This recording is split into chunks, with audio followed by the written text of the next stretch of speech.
Well, thank you guys, and thank you for the video. So the good news is that video is the punchline to the story that I really want to tell you, which is that I end up building a billion-dollar company. I end up very far from where I began, doing things that I never would have dreamed that I'd be able to accomplish.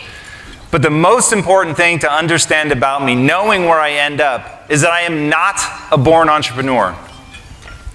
There's a lot of people out there these days that are born entrepreneurs. I know there's a lot of people that before it seemed like they could walk, they were snatching flowers out of somebody's yard and selling them back to the person that owned the house, but that was not me.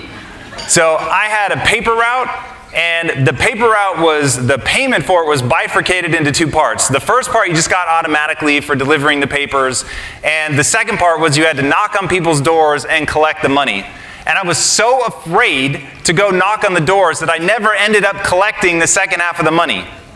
So even though I was supposedly on this entrepreneurial venture, I was so scared that I was making half the money that I could have made. And that was how I grew up. I grew up in a family that teetered between white collar and blue collar. One minute my dad was a purchasing manager at a paint company. The next he was a mechanic. Sort of bounced back and forth. My parents taught me to be a good employee, which meant keep my head down, do as little work as possible, and avoid punishment at all costs.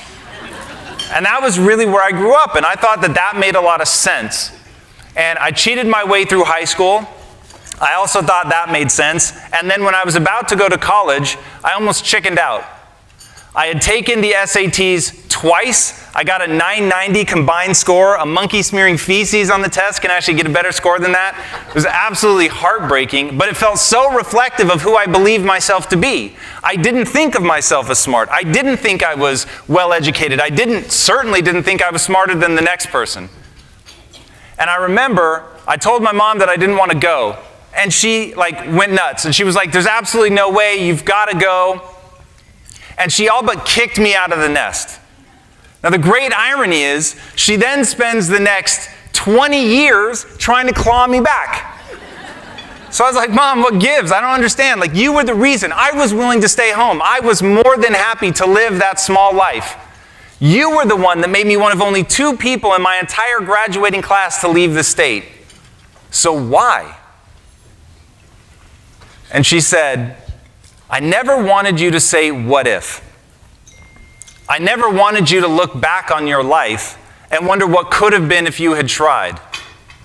And then she said, with absolutely no malice in her heart, "But I just assumed you were going to fail." But that was the only reasonable assumption to make about me at the time. I was profoundly lazy. I felt really lost. I didn't know how to get out of life what I wanted. I had applied to one school other than the state school, and that was because someone had made a random comment that it was the best film school, which was USC Film, and I knew I wanted to be a filmmaker. I had that dream. And so my mom kicks me out of the house. She doesn't tell me at the time that she thinks I'm going to fail. She's my biggest cheerleader. She's wanting me to do well. She sends me off. I go there, and I realize I've made a catastrophic mistake. And I've been accepted to USC, the school, but not USC Film School. I didn't even know you had to apply separately. That's how blindly I went into this. That was my approach to the world, right? Keep my head down, do as little work as possible, avoid punishment at all costs. I figured that college was going to be an extension of high school. So I go to the guidance counselor, and the guidance counselor says, "Look, I see this all the time. You're not going to get into film school. It is statistically speaking harder to get into USC Film School than it is to get into Harvard Law. So what you're doing right now is you're taking film classes like you've already been accepted, and I'm telling you, it's going to end up costing you a year of your life and extra money because you are not going to get in." Now, one thing I'm going to tell you right now, the greatest gift anyone can ever give you in life is doubt. When someone doesn't believe in you, that's the single most profound gift that they can give you. And I told them I was going to get into film school. And they said, "Look, I'm telling you right now, it's going to be a mistake," but there was nothing they could do to stop me. So I started taking classes as if I had already been accepted to film school. And I said, "All right, This is my dream. This is the thing that I want to do. And I know that I've, up to this point, been incredibly lazy in my life. But if this is what I want, if this is the thing that supposedly is my passion, this is the thing that my life is building towards, it doesn't make sense to be cheating. I'm about to take tens of thousands of dollars in student loans to pull this off. Why would I want to cheat my way through this? And so I went and found out who was on the admission committee to USC Film School. And I took him to lunch. And I said, what do I need to do to get into film school? And he said, well, you need a 1300 on your SATs. I said, I have a 990. So what's the way around that? And he said, well, look, there's actually 2 times where we accept people into film school as you're an incoming freshman and then as an incoming junior. So he said the SAT just stands for Scholastic Aptitude Test. It's supposed to tell me how well you're going to do in college. But if you've been in college for 2 years, I'm just going to look at your grades. So Tom, I'm going to give you a secret. If you get good enough grades, I'm not even going to look at the rest of your application. So I said, all right. And for the next 2 years, I locked myself in a room. I did not date. I did not party. I didn't drink a drop of alcohol. I didn't smoke weed. I didn't play video games. Nothing. All I did was work. And I told myself, A or F, sink or swim, I'm not going to cheat, not once. And I ended up getting better grades than I'd gotten in high school. And the one thing that my mother had not accounted for when she silently, thankfully, thought that I was going to fail was my ambition. What I hadn't learned yet was drive. And I was beginning to get the first taste of what drive looked like. So I buckled down, I got the grades, I got into film school, and then everything started going right for me. It was magical. My first set of films were great. They captured the attention of the class. Because of that, in the next round of film school, I got the ideal partner that everybody was trying to get to make their big film. I made that big film, and then from that, it's called a 310. From your 310 film, 4 people in the entire class get chosen to make a senior thesis film. Now remember, I was the kid with the 990 on his SATs who was told he would never get into film school. I get into film school. Then the odds are against me that I'll make a senior thesis, and I get to make the senior thesis. And it was amazing, and I was over the moon, and I believed in my talents. I knew deep down I was born for this. I was made to make movies. It was in my DNA, the very thing that made me me. My entire sense of identity and who I was that I was a great filmmaker. And I had just been proving it. For 2 years, I had captured the imagination of my entire class, and here was my moment. I was going to make the senior thesis film. It was going to be amazing. It was going to get me a 3-picture deal in Hollywood, and my life was going to be set. And then I failed completely. And I failed completely because I was utterly devoid of talent. Now, this is true. And in that moment, I realized I had no idea how to tell stories. I had no idea how to make movies. And the reason that I'd gotten as far as I'd gotten up to that point was you were telling an artificial kind of story. Short films, silent films. It was totally different language, totally different how you put the camera. And for whatever reason, I made one simple choice on accident that paid off, that made me think I was talented. And that was, I just didn't tell stories where you expected people to be talking, which is the mistake most filmmakers make. They try to tell a normal story, but you can't hear anything, so it's super weird. And so that one sort of accidental decision convinced me that I was talented. And then, when the reality check of failing so publicly in front of my entire class, having to screen it in front of my family who'd flown down, it was heart-wrenching, and people were making fun of me, not even behind my back. They were making fun of me to my face. Film school in LA, boys and girls, certainly back then, was a brutal dog-eat-dog world. And when they smelled blood in the water, they went after me. And it was gut-wrenching. And I remember calling my mom from a payphone, laying on the ground in the middle of campus because I felt so broken. Everything about who I thought I was gone in an instant. And my mom just didn't know what to say. And so that began a period of my life where I felt utterly hopeless, completely lost. And my parents stopped helping me financially when I graduated, so there I was. I did not have my 3-picture deal. I'm laying on the floor in the middle of campus. I can't afford rent. At one point, after graduating, I was laying on my carpet because I couldn't afford furniture. And I was just laying on the floor of my apartment saying, where do I go from here? I have no idea how to break into the film industry. I'm not a talented filmmaker anyway. So what does the rest of my life look like? And it felt so hopeless, and I was flirting with depression, and I had no idea how to get out of it. And then I lucked into a teaching job. And I started teaching filmmaking. And the fascinating thing was, I knew how to help the students get better. And so this notion that I had in my head that you're either born with something or you're not. You're either a born filmmaker or you're not. You're either a born entrepreneur or you're not. Began to waver. And I began to think, wait a second, if I can help them make their films better, why can't I help myself make my own films better? And I went back into that mode that got me into film school, and I put my head down again, and I started working my ass off. And every night, to be able to go in and teach a class the next day, I worked and I studied and I tried to figure this stuff out and bring it in so I could teach them, to help them improve. And in doing that, I was reinforcing in my mind that I could change, that I could improve. And at that time, for those of you that remember this, the idea of brain plasticity was debated. People said you're born with a certain number of neurons and you just lose them over your life. Can't teach old dogs new tricks. There's no way to get better. And aging was this one-way road to nothingness, of becoming less of yourself day after day after day. And in that, I started to question that. Now today we have words for it. It's called a growth mindset. But Carol Dweck had not yet written her seminal book by that name. So I was stumbling my way through this, trying to figure out just how far I could push my talents. How far could I take this? Could I get really good? And then I meet this incredible woman.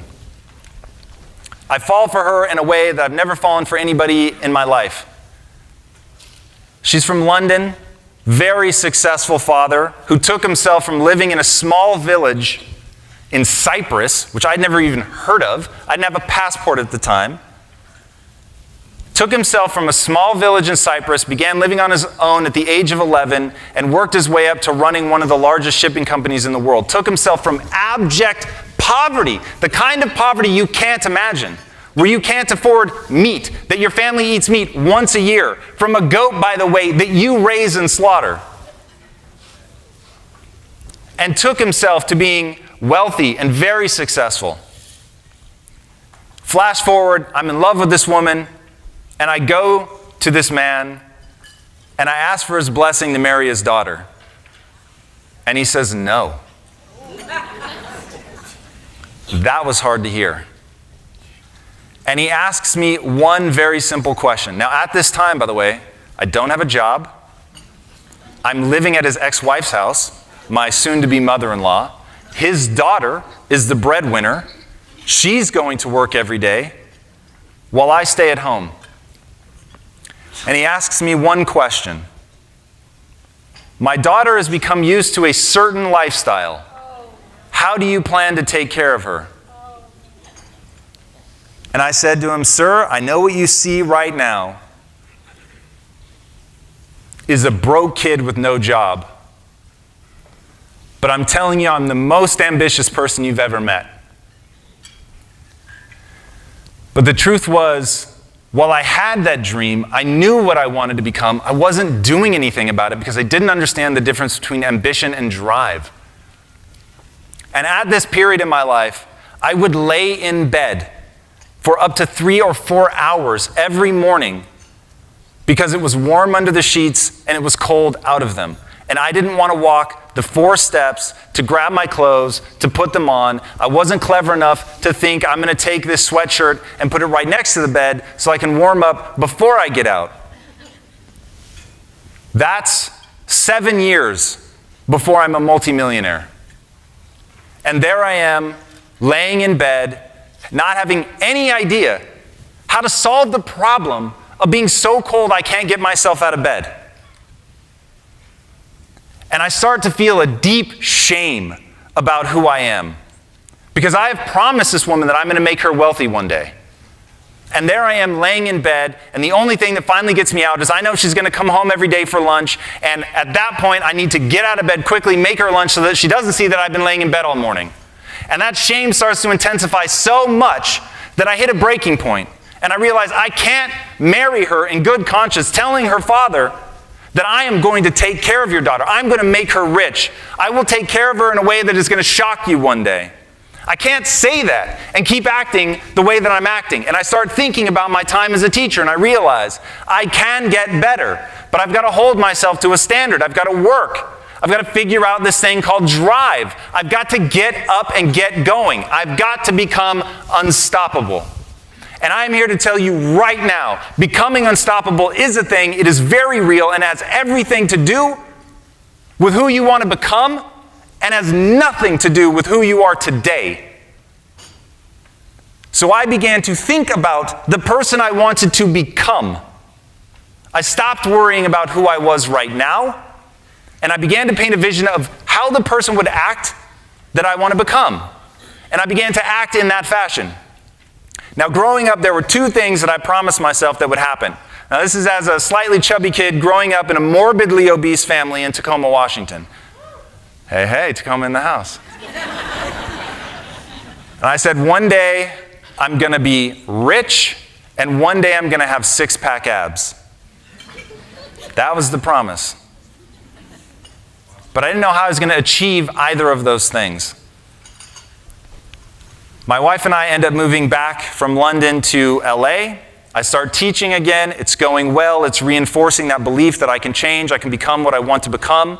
I feel myself getting stronger. I'm reading a lot voraciously. I have this mathematical equation that I live by. I equals I-O. Ideas in equal ideas out. Don't worry about whether or not there are new thoughts to think. Worry only about that you have a unique mind based on your time, based on your experience, based on the things that you've read, and you will synthesize those ideas in a unique way. So I start reading voraciously, trying to get anything that I can into my mind. And as I'm doing this, as I'm realizing what it takes to actually grow and become different, two guys walk into my class, and they're wealthy entrepreneurs who also happen to be bodybuilders. So I'm like, you've got to be kidding. Six-pack abs and money. Like, this is nuts. And these guys say, hey, look, we're about to start a company. It's a technology company. Why don't you join us? We need a copywriter. But don't think of yourself as a copywriter. You can have any job in the company that you want. You just have to become the right person for the job. And I'm thinking, these guys are my white rabbit. They've got money. They've got six-pack abs. I can learn a lot from them. So even though everybody thinks I'm crazy, to leave the job teaching, which is a stable job, to go with these guys who are probably BSing me and follow them into this startup. But I do it. And there's a whole bunch of us that they make that same statement to. You can have any job in the company you want. You just have to become the right person for that job. And when it started, we were in this beautiful conference room overlooking the Pacific Ocean. Everyone had Florida glass or Florida ceiling windows, looking out at the Pacific Ocean, except for me. And I was put in the server room. If you've ever seen a server room, they are dark, they have whirring sound of all the computers processing everything. And I remember one of the guys asking me, who's the kid in the server room? And that's where I started. I started at the bottom. And one by one, I watched other people fall away. People that didn't want to work the amount of hours. They didn't want to put in the effort to get better. They weren't prepared to become somebody new. They were trying to capitalize on who they were.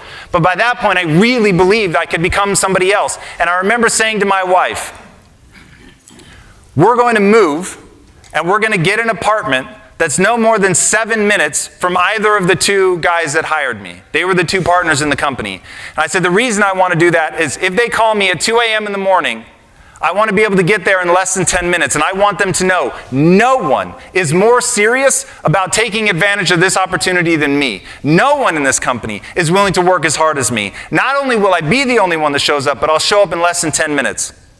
And so my wife agreed, and we moved, and we actually timed it. Every time we found an apartment that she liked, we would drive first to one, time it back, drive to the other one, time it, to make sure that I could get there in less than 10 minutes. And that began to create momentum for me. And I began to move up in the company. And I began to read and learn and fail and embarrass myself. And I remember when it started, I knew nothing about business.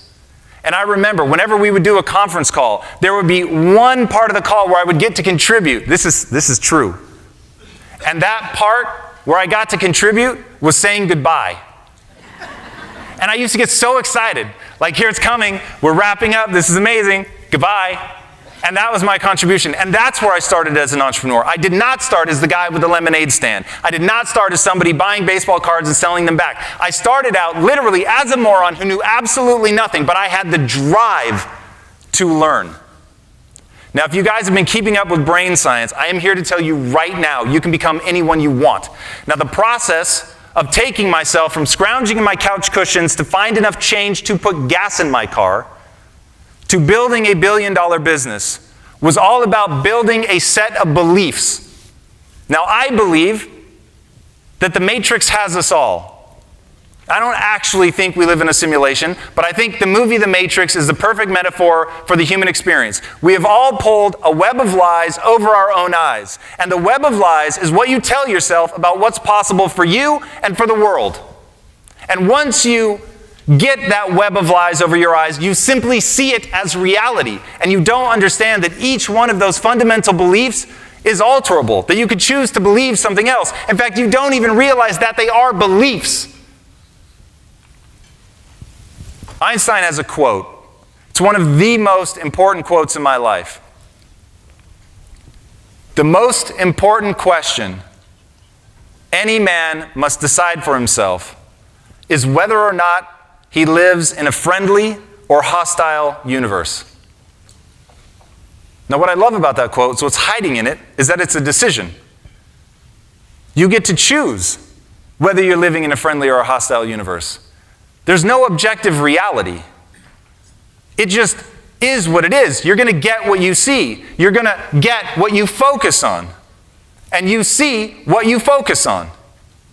So the more you focus on, the world works against me, I've got bad luck, the more you're going to see proof of that. You're going to seek it out. You're going to act in accordance with that belief. If, on the other hand, you believe that human potential is nearly limitless, that the human animal is, by its very nature, the ultimate adaptation machine. Think about this for a second. Humans are the apex predator, unlike anything else the world has ever seen. We can live in any corner of the globe, from the Arctic to the deserts. At one point, James Cameron was literally at the bottom of the Marianas Trench, which is the deepest part of the ocean. Humans can not only get there, they can thrive. Now, nature had to make a decision with every animal. Do we create something that comes pre-programmed? Think of a horse. When a horse is born, it can already run, jump, walk, eat. A human, on the other hand, takes the opposite approach, where nothing is pre-programmed, but now you can go in any direction. When humans are born, we can't hold our own head up. This is something that really freaks me out. Humans are so incapable of taking care of themselves, you could literally lay an infant next to a bottle and it would still starve to death. We can't hold our own head up.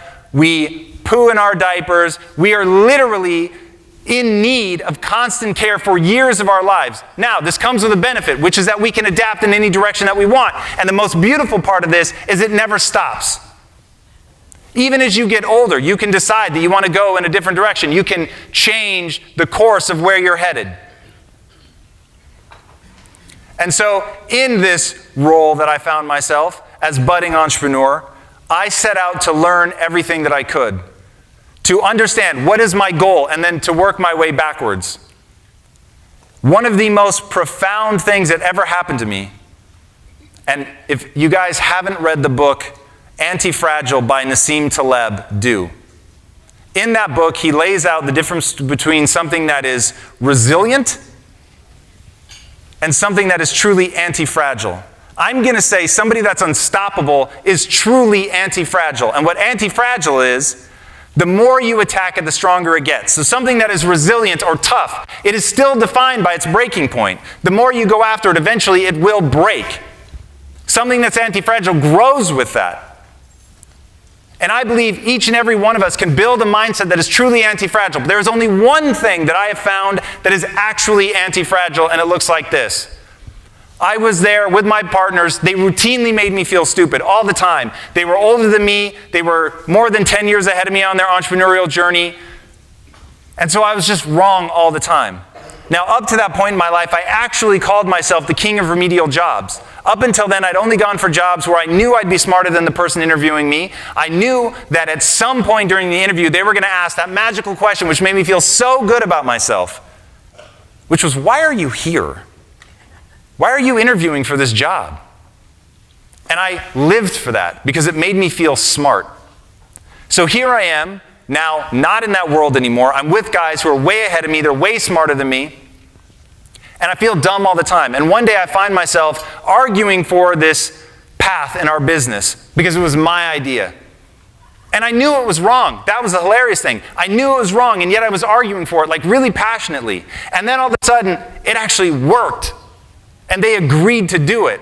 And I thought, oh shit, now what? I've been telling my wife that I'm going to make her rich, and here I am arguing for something that just makes me feel good about myself. And I had this moment of crisis. And I asked myself, no judgment, what do you really want? Because if what you really want is to feel good about yourself, to feel smart, to be right, to be worthy, if those are the things that you want, then get out of this company. Because you're wrong often. You're making mistakes all the time. And your partners are so far ahead of you that they make you feel stupid. So this is like, that doesn't make any sense. So if you want to just go feel good, go back to being the king of remedial jobs, be in places where you're always feeling smart, where you're usually right, and live that life. But if, on the other hand, what you really want is to actually reach your goals, then you're going to have to stop worrying about feeling good about yourself. And both of those felt flawed. Everybody needs to feel good about themselves. That's just the reality of being a human. You've got to find a way to feel good about yourself. But I really believe everything you do in life should be in service of your goals. And the moment that you're acting out of alignment with your goals, you either have a problem with your goal or with your behavior. One of them is going to have to change. And so I realized in that moment that I needed to change what I was building my self-esteem around, because I was building it around being right, and I was wrong so much. I was building it around being smart, and I just wasn't that smart. I was building it around being good and worthy. And the fact is, those were just judgments on myself. And so I decided right then and there, it's the one thing in my life that borders on truly being an epiphany. And I realized I need to change what I build my self-esteem around, and it needs to be something that, I didn't have the word anti-fragile at the time, but something that the more somebody goes after it, the better off I'm going to be. The more it's going to push me towards my goals. And that thing is, and if somebody has a better answer, I will take it, but the only way to build your ego that is truly anti-fragile that I have found is to be the learner. To be willing to admit when you're wrong. To look at your goal and work backwards and say, is what I'm doing actually moving me towards my goal or not? Not does it make me feel good about myself? Not am I right? Not am I smart? Is it moving me towards my goal? And if it is, then you do it. And if it doesn't, then you don't. And my life became that cut and dry. And you can literally draw a line in the sand, a demarcation point of my life before that and my life after that. And after that, I suddenly found myself just wanting more knowledge. I wanted to know what I was doing wrong. I wanted to know where I was making mistakes. Because, and this is so important, because at that moment I realized skills have utility. Once you understand, the whole reason to acquire a skill is that it gives you power. Now I'm going to define power. Power to me is the ability to close your eyes and imagine a world, the world the way you wish it was, and then open your eyes and make that world come true. That's power. And the thing that stands between you, where you are today, and your goals, where you want to get, is a gap in skill set. It is a gap in abilities. And once you're willing to look nakedly at your inadequacies, to literally build your self-esteem, your entire sense of self-worth and value is built around one thing. Whenever you face an obstacle, whenever you face a difficulty, whenever you fail, you have one thing that you say to yourself. On a long enough timeline, I can learn this. When you switch your life around to that, whatever your goal is here, whatever part of the honors club or the leading edge you're at, or if you want to go beyond that, whatever that is, wherever you want to go, plant that flag, identify the skills that you would need to get there, and then set about every day getting those skills. Here's the problem I find most people have. They judge themselves through the lens of a moment. They fail at something. They miss the honor club. They don't close that deal they thought they were going to. They embarrass themselves. They flub something. And they think that defines who they are. But I'm telling you right now, you're not defined by who you are. You're defined by who you want to become and the price you're willing to pay to get there. So flash forward, I start putting all this to use in my life. I am focused only on what I can learn. I'm no longer being held back by my ego. We work and work and work. We take that technology company up, becomes the 42nd fastest growing company in North America. On paper, I'm a multimillionaire. I had earned sweat equity in the company. By working so hard, I didn't ask for a raise for 5 years. I just went after it. I worked every day, 7 days a week, to the point where at 6.5 years, my wife had to pull me aside and say, this is now damaging our marriage. I was so into it. I was so committed to getting where I wanted to go that I was really learning. And I was getting more powerful. I had the ability to imagine something and then make it come true with my abilities. And in that process, I began to realize, whoa, like you can really become what you want to become. And I had, on paper, become a multimillionaire. I was making more money than I'd ever made before in my life. And I went in and I quit. And I quit because I was so profoundly unhappy. Because I realized somewhere in this race of becoming the best version of myself, somewhere in this race of trying to get wealthy, I'd completely lost touch with what made me love life. And I was living the cliche of money can't buy happiness. I mean, it was literally ridiculous. And so I go into my partners and I say, look, here's your equity back. I just can't do this anymore. I've got to live a life that makes me feel alive. I want to have fun. Like, this is just crazy. And they said, we could do this without you, but we don't want to. And so that let me connect with something other than the money for the first time in 6.5 years. And so at that point, I'd already quit. So I thought, I don't have anything left to lose. And so I confessed. I said, look, my highest priority in business is brotherhood. It's camaraderie. It's the people I'm with. And what I had learned at that point is the struggle's guaranteed, the success is not. If you're really striving for something, it's going to be hard. It's going to be really, really hard. And it's going to force you to adapt and grow and become a better version of yourself. And that can be the single most beautiful process of your life if it's aimed at something you care about. And so I said, well, the only way that I'll come back is if we sell this company, we create something that's predicated on value, we focus on building a community, we focus on connecting with our customers, with really doing something amazing that we'll be proud of, that we'll have passion for. And there's a great quote often attributed to Mother Teresa. Nobody will act for the many, but people will act for the one. And so I started thinking about my mom and my sister, morbidly obese. I knew I was going to lose them too early if somebody didn't solve that problem. And so for 3 very different reasons, we decided to sell the technology company and start a nutrition company. And when we started that company, everybody told us we were crazy. There were 1,600 protein bars already on the market when we started Quest. The category had been declining for years. One potential distributor actually said, I need another protein bar like I need another hole in the head. That sound familiar with your guys' circumstances?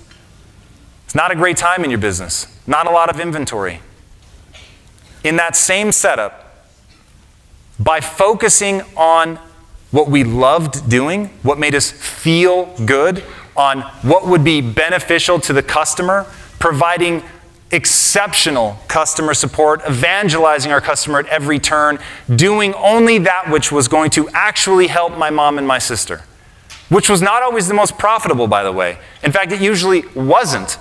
But it made us feel good about who we were. And so we didn't know if we were going to build a big business, but we knew that we were going to believe in it. We knew that we were going to be passionate about it. We knew that we were going to touch people's lives. And that became the rallying cry for the business. Actually deliver value. Do things that other people just can't imagine. And that's how we went from not existing to being valued at over $1 billion in less than 5 years. Just as we were coming out of the Great Recession, into an industry that was oversaturated and declining. Because let me tell you something right now and burn this into the core of your soul. There's always room for the best. There's always room for the best. And if you're prepared to become the best, you can become unstoppable. You can build something other people think is impossible. You can build something out from under a mountain of doubt. And that brings us back to my father-in-law. The man who had asked me how I was going to take care of his daughter. He's always been very kind to me. It's important to note that. Always very kind to me. And he came out to LA. And by this point, we're doing hundreds of millions of dollars in revenue. We've got 1,400 employees, millions of dollars of equipment, hundreds of thousands of square feet of space.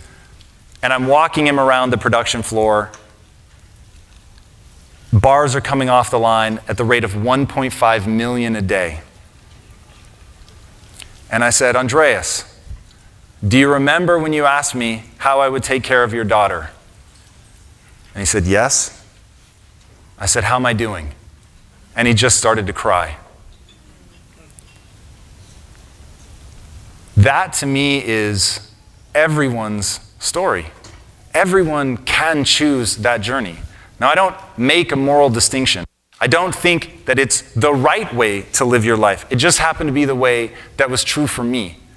I believe the very meaning of life is to find out how many skills you can acquire that have utility and then put that utility to the test in service of someone else. It's what the ancient Greeks called techne. I've worked my ass off for this set of skills. They are unique to me, and they help other people. And in being able to help other people was something that I worked very hard for. I feel good about myself. And I will make you guys one promise right here today. The game you're playing, please listen to this, so that you don't end up wasting years of your life like I did mine.